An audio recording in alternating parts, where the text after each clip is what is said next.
어쩌면 그 가장 큰 도움 되는 것은 어떤 상황이라도 어떤 환경이라도 이렇게 참선에 바로 들어갈 수 있다는 점이에요.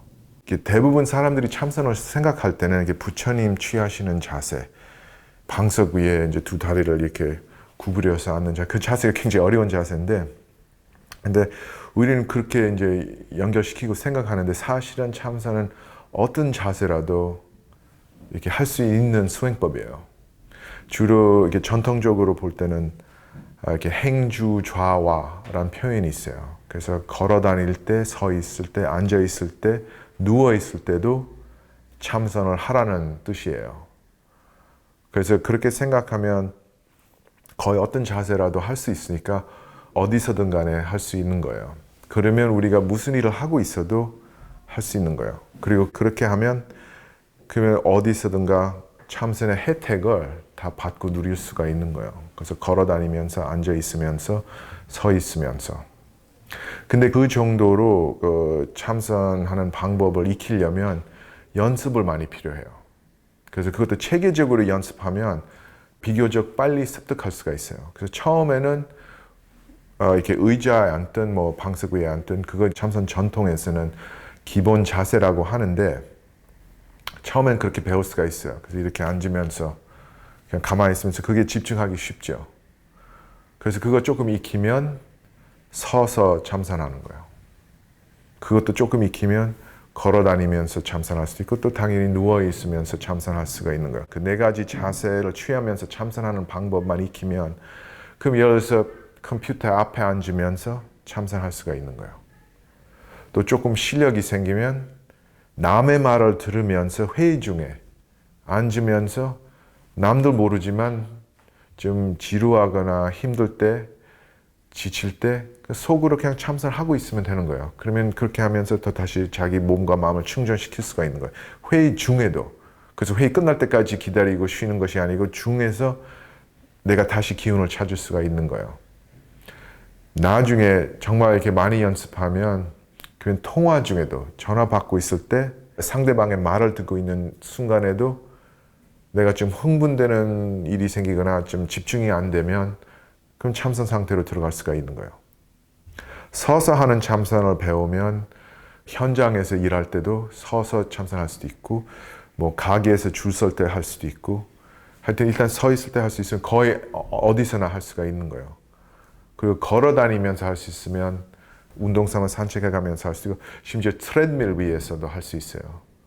그리고 좀 오랫동안 그 연습하고 수련하면 나중에 급하게 사람이 붐비는 장소에서 이동할 때도 참선할 수가 있고 그리고 해보면 오히려 더 빨리 움직이게 돼요.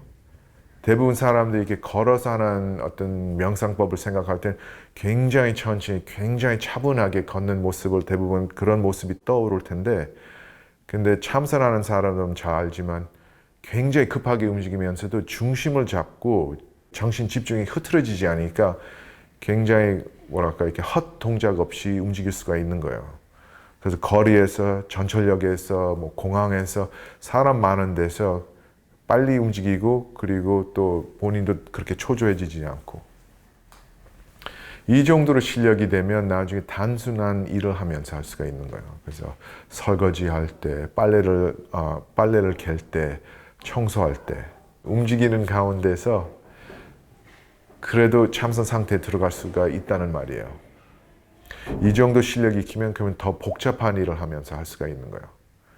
그래서 자동차 운전할 때, 컴퓨터를 사용할 때, 심지어 사람들 앞에서 강연, 프레젠테이션 할 때도 자기가 말하고 있는 중간에도 그런 도중에서도 참선 상태에 들어갈 수 있는 거예요. 이렇게 참선하면 무엇이 좋으냐면 첫 번째는 이제 정신이 맑고 깨끗해지니까 집중하기가 더 쉬워요.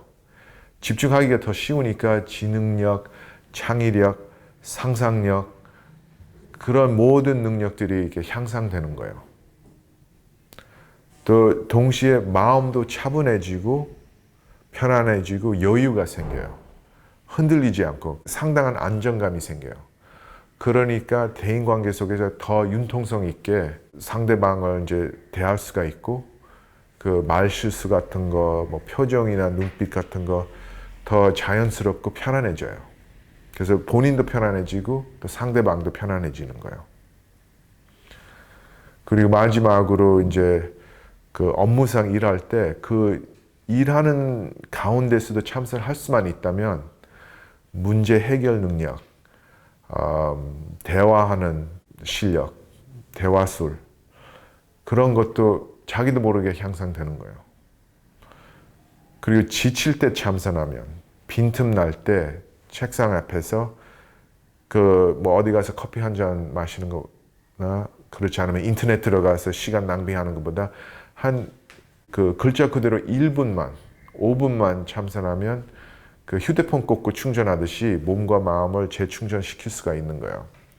연습하면 할수록 놀라울 정도로 짧은 시간에 많이 충전할 수가 있어요. 가끔씩 그 휴대폰 배터리가 너무 떨어질 때 5분만 충전하니까 반 정도 다시 채울 수가 있죠. 그런 것처럼 나는 시간이 없지만 5분 정도, 3분 정도만 참선해도 완전히 100% 재충전 되진 않아도 상당히 기운을 되찾을 수가 있고 다시 업무상 뭐 무슨 일을 하고 있던 이렇게 추진력 있게 나갈 수가 있어요. 사실은 우리 같은 경우는 처음 출가할 때부터 멀티태스킹 하는 가운데서 참선하는 법을 배웠어요.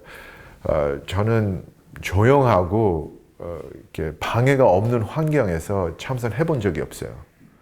그렇게 된 건 우리 스승이신 송담 스님께서 가르치시기에 진정한 참선 수행자는 조용한 데만 찾는 것이 아니라 언제나 어디서나 아무리 시끄럽다고 해도 참선에 들어갈 수 있는 능력을 키워야 된다. 그렇게 가르치셨어요. 그래서 우리는 이제 행자 생활 마치고 계를 받고 정식적으로 스님이 됐을 때 이제 선방에서 이제 참선하게 됐는데 그 참선이 하필 그 우리 종무소 바로 옆에 있었어요. 그래서 그 얇은 미닫이문만 있었어요, 그 사이에. 그래서 낮에 신도분들이 와서 그 스님들 찾아서 이게 상담을 구할 때 그 음성 소리가 다 들리는 거예요, 선방 안에서.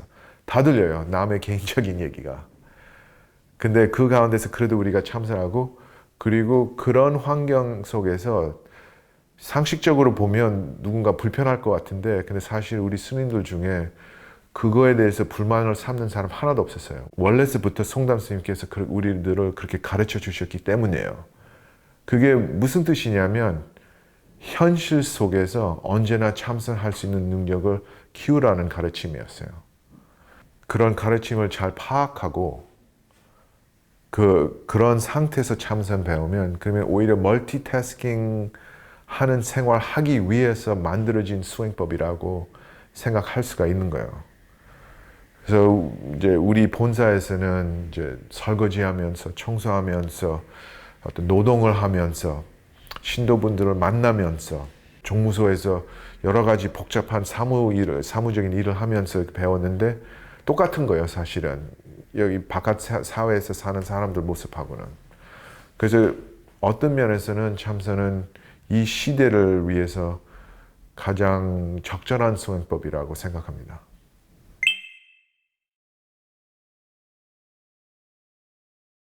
사실은 저도 그렇게 생각해서 정식적으로 머리 깎고 출가했어요.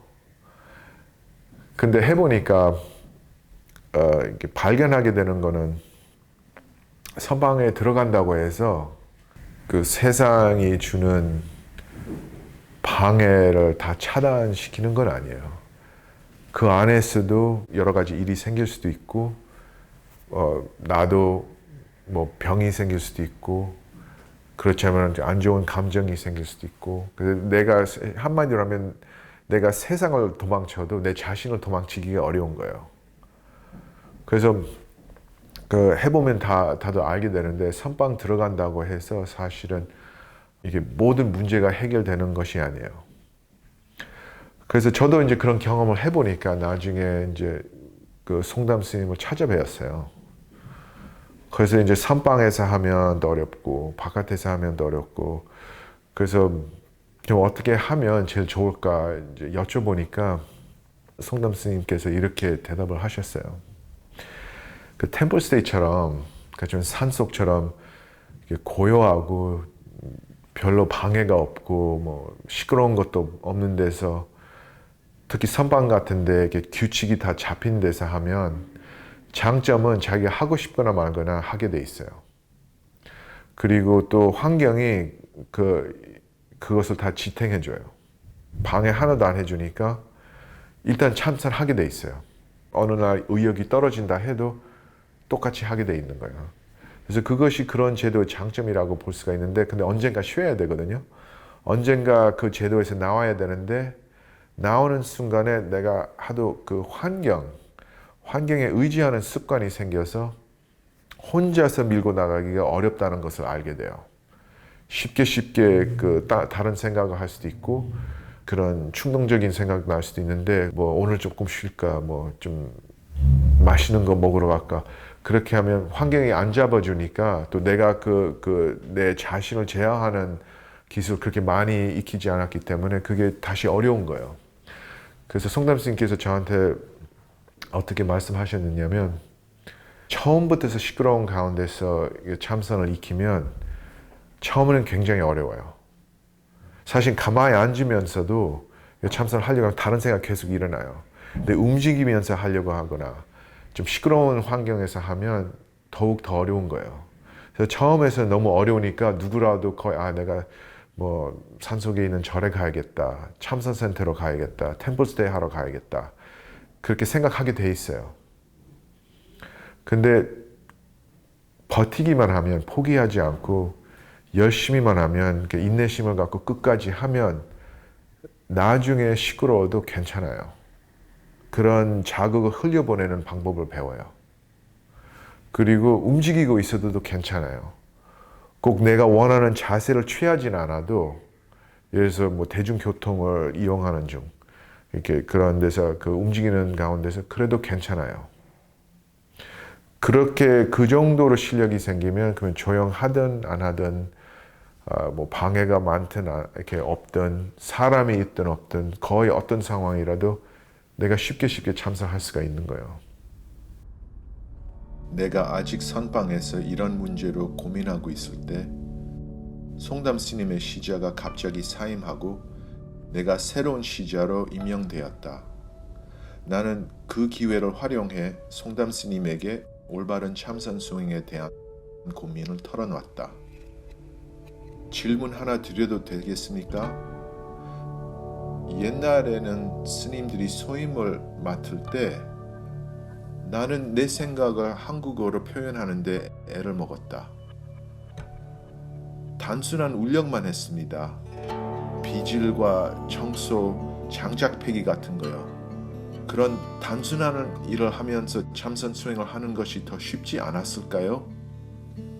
스님의 진지한 눈빛에서 스님은 이미 내가 무슨 말을 하려는지 다 이해하셨다는 걸 알 수 있었다. 하지만 스님은 내가 말을 마칠 때까지 기다려 주셨다. 스님, 이렇게 복잡한 세상에서 이런 복잡한 일들을 다 하면서 깨달음을 얻는다는 것이 정말로 가능한 일일까요? 송담 스님은 매우 진지한 표정으로 나를 바라보셨다. 스님의 얼굴이 절박함과 연민으로 은은하게 빛나기 시작했다. 스님이 몸을 앞으로 기울이시더니 조용하지만 단호한 어조로 말씀하셨다. 틀림없어. 가슴 속에 꽁꽁 묶여있던 긴장이 확 풀리는 것 같았다. 마치 골마있던 상처 부위를 과감히 도려내 주신 것 같았다. 송담 스님은 다시 편안하게 앉으신 뒤 특유의 고요한 어투로 말씀이 이어가셨다. 선방에서 수행하는 것은 장단점이 있지. 큰 장점은 선방의 대중 스님들이 원하든 원치 않든 참선 수행 일과에 따라야 한다는 기요. 다른 사람들이 참선을 할 때 본인도 참선을 해야 하니까. 선빵 제도가 모두를 이끌어주는 거지. 나는 고개를 끄덕였다. 하지만 큰 단점은 그런 환경이 갖춰지지 않을 때 참선을 하기가 어려워진다는 게요. 그런데 송담 스님은 손가락을 들어 보이시며 다시 말씀하셨다. 일하면서 참선을 하려고 할 경우 처음에는 굉장히 어려웠기요. 당연하지. 처음에 혼란스럽고 어려움을 겪는 것은 아주 자연스러운 게요. 그러나 그렇게 일상생활 속에서 소임과 책임을 다하면서 참선하는 법을 배우면 처음부터 시끄럽고 소란스러운 가운데서 참선 훈련을 하게 된다는 장점이 있어. 외부 규칙과 상황에 의지하는 습관을 기르지 않게 된단 말이지. 물론 그게 쉬운 일은 아니요. 당연히 쉽지 않지. 자발적인 사람. 송담 스님은 자발적인 사람이 돼야 한다고 말씀하신 것이다. 자발적인 참선 수행자. 아마도 이때가 승려로서의 내 인생에서 가장 중요한 순간이었을 것이다. 스님은 내가 당신의 가르침을 모두 소화할 수 있도록 잠시 말씀을 멈추셨다. 그리고 계속 말씀을 이어나가셨다. 하지만 네가 그 첫 번째 고비를 넘길 수 있다면, 주변의 소란스러움에 개의치 않고 참선하는 법을 배울 수만 있다면 그 후엔 참선이 다리 뻗고 떡 먹는 것만큼 쉬운 일이 될기요. 스님은 이렇게 말씀하시고 살짝 웃으셨다. 원한다면 선방에 앉아서든 아니면 선방 밖에서든 네가 원한다면 언제 어디서든 일체처 일체시 참선할 수 있는 기요. 어떤 시기로든 말이지. 스님은 힘주어 말씀하셨다. 밥을 먹을 때도, 일을 할 때도, 남들이 이야기하고 있을 때도 참선을 하는 기요. 그저 입을 딱 다물고 참선하는 기요. 목욕할 때도, 심지어는 화장실에 갈 때도 말이요. 어찌 되었든 일체처 일체시 항시 참선하는 법을 알아야만 되는 기요. 별거 아니요. 그저 열심히 할 뿐이지. 그러면 공부가 저절로 되는 기요. 송담 스님의 말씀을 듣고 나는 곧바로 선방에서 나와 다시 종무소에서 소임을 맡았다. 그 후로 저를 떠나던 날까지 그곳에 남아 있었다.